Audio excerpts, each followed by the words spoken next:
final vows. From the start, Casey and Drew struggled with a number of issues in their marriage.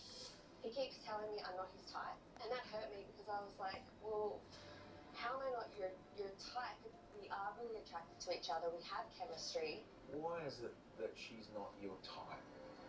We have different opinions on how relationships should look. Her idea of a relationship is like... The experiment at the halfway mark, Casey and Drew haven't had as much time as some of the other couples to work through their issues.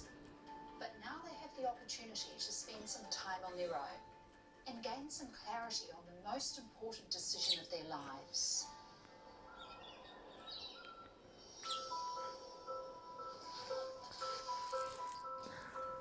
6 weeks ago, I married somebody that I'd never met before.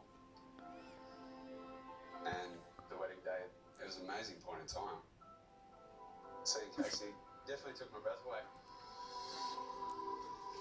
Oh, he's cute. He's really cute. Yay. First impression, 10 out of 10.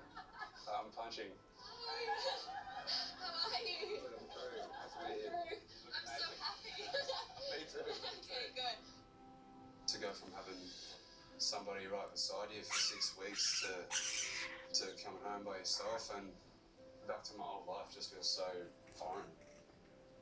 I've definitely developed strong feelings for Casey. I care about her. I like her more than like. Now I've come back here and it's just a bit, oh, shit.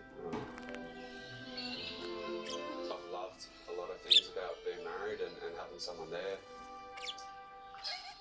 This is babies.